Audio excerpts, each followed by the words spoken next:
welcome back. Let me first start off by saying, damn you, Bradley Phillips, for beating me to the punch. And as well, congratulations on your 10,000 subscribers. That's no small feat. Obviously, this video is going to be about the new worker all-metal barrel and breech system that both you can get at AKBlaster Mods and at Worker, as well as the new spring from Worker for the Nexus Pro. This is my personal Nexus Pro. Obviously, you can tell it is definitely tricked out. I've got quite a lot on this one. I am currently only running a spacer on this one and a little bit of Teflon tape on the barrel. I do have the added scar barrel to the front, the Worker half dart well, because I do like the slimmer version of this.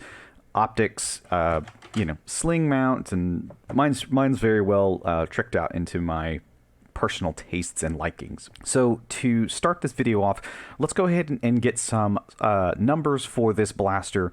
Like I said, running a spacer and a little bit of sealing up here on the barrels, just to see where our starting point actually is on this one.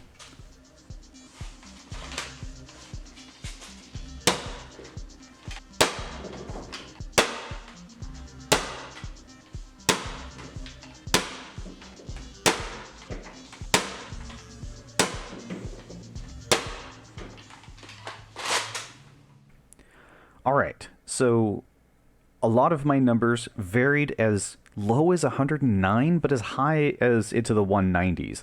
So when I was hitting those weird outliers that were fairly low, the 109 and the 130s, it is very clear to me that there is an air leak somewhere in this system. So hopefully the metal kit will help to alleviate whatever this leak problem is, and we can actually have a little bit more consistency. Now, the one thing that I have that Bradley does not is the new upgrade spring from Worker. This particular spring is a 12 kilogram spring. We don't know any numbers about this yet. I haven't seen anybody else post any videos, so we will be putting this in first before we put the metal kit in. I want to see what the draw weight is like and what type of numbers we get. We'll try it first without a spacer, then with a spacer, so that way we can kind of gauge where stock numbers are just with a spring upgrade.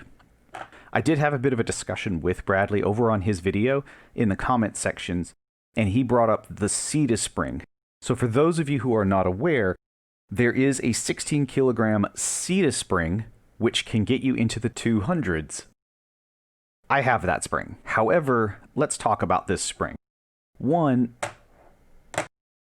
this spring is much heavier and much longer, almost something around the range of 20 millimeters. The diameter of the wire is also slightly thicker. This is a 1.8 millimeter diameter wire versus the 1.75 millimeter wire that the 12 kilogram spring is in. Obviously, you can tell that length is quite different. There's also a difference of materials. I'm not 100% sure if this is only plated or if it is a stainless steel spring. And I'll point one other thing out, because I was running this originally in my Nexus Pro when I first got it. The spring can actually get warped quite badly. We can see that it is not straight anymore. There is a lot of warpage that happened to this spring, and I only ran this for one event. It was a long event. It was actually 3 hours, and priming this, because of how heavy of a prime it was, actually injured my shoulder. Just repetitive motions, repeatedly priming it for a long period of time. It really did put a lot of wear and tear on me. Keep that in mind for those of you who were thinking about running the CETA spring. This is a monster. If you don't have a backup blaster or a flywheeler or something that you can at least change out, give yourself breaks, because like I said, you very much run the risk of hurting yourself. I was seeing the claimed 220 FPS ranges with this, and I've heard of people who put spacers on this. I have no idea how the heck you're priming it, because I could actually see my Nexus Pro flexing with this heavy of a spring. So that's what we're going to be checking, is what does the 12 kilogram spring do on its own, and what is its prime like. So let's go ahead and get this into the blaster and go check it out on the chronograph.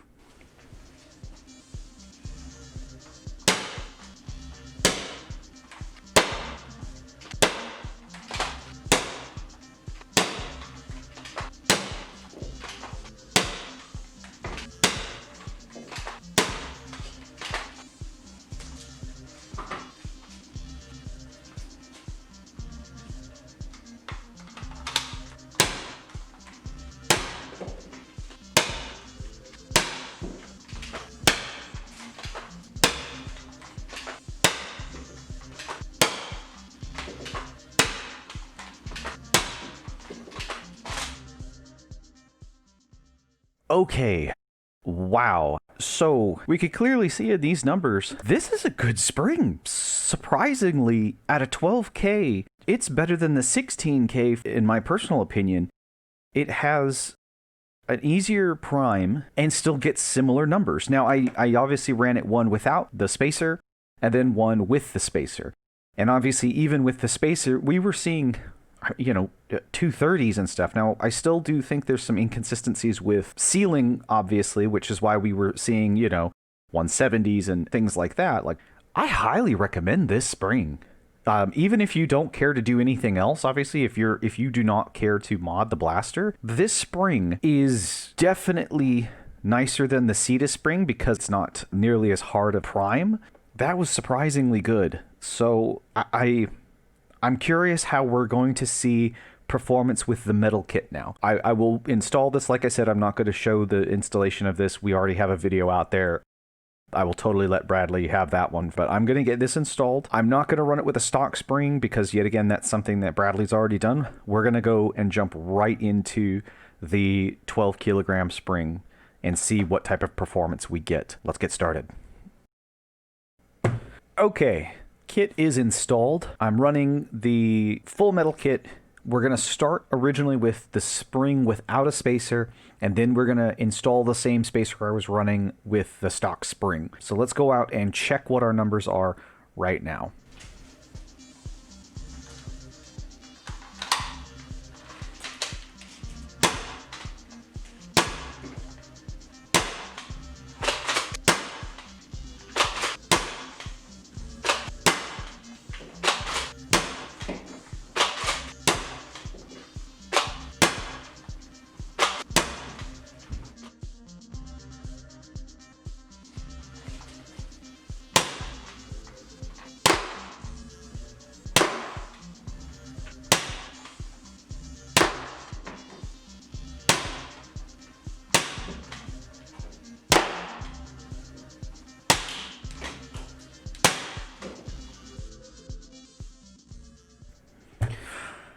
Well, I would say that's a pretty good kit. I'm going to compare myself mostly because it's the only other video out there, mostly against Bradley Phillips' video and what he was showing. So obviously he was using the stock spring and, with the spacer on the stock spring, he was getting in the 190s.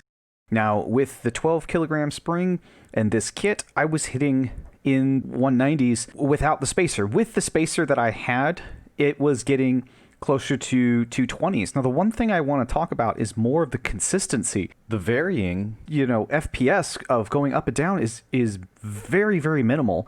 The couple of outliers that I get from time to time, I really am feeling it's the dart.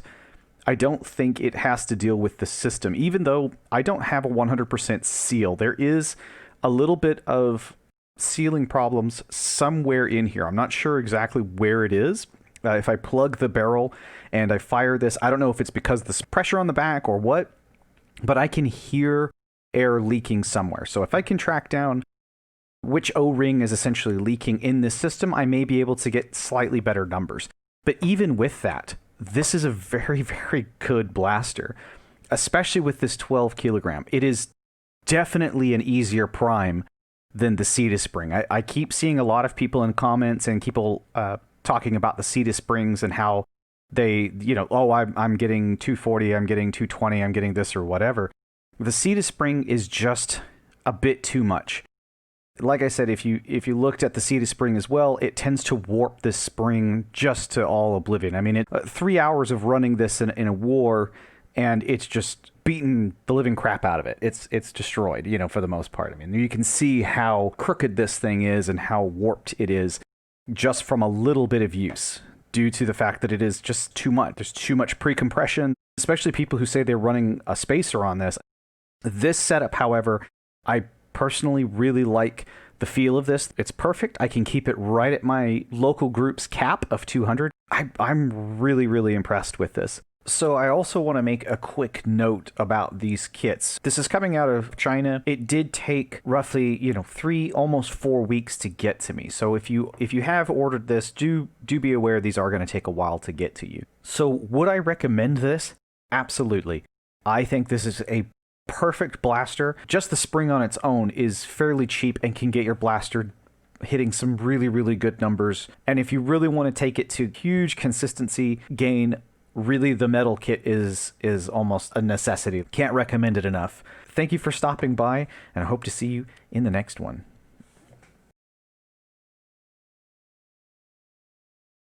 Okay, so I didn't want to completely finish the video just yet, because I wanted to track down where the symptoms actually arise from. So one spot was actually where this telescoping piece that I had originally thought was leaking.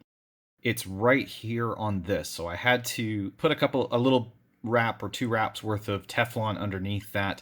Now in Bradley's video, he stated that in some of the comment sections, somebody had mentioned they put Teflon tape on the barrel where it inserts into this breech section.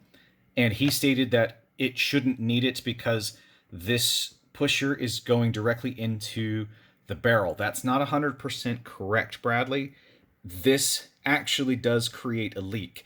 There's enough of a tolerance gap between where the barrel intersects with this. There's a lip. Somewhere in that lip, there is actual air leaking. This does seal to this breech, and there's a very, very narrow section, but it does have a gap. So I did the same thing as that person had suggested in his comment section. I wrapped this a couple of times in Teflon and then clamped it down.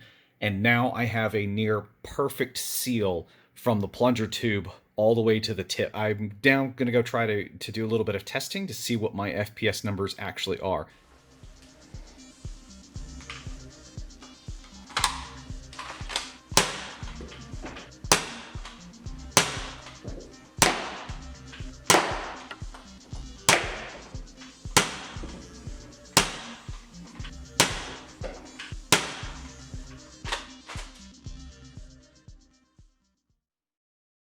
Hey, if you made it this far, you're awesome. Don't forget to like, comment, and subscribe, and come check me out over on Twitch to keep up to date on my current mods I'm working on. I hope to see you there sometime.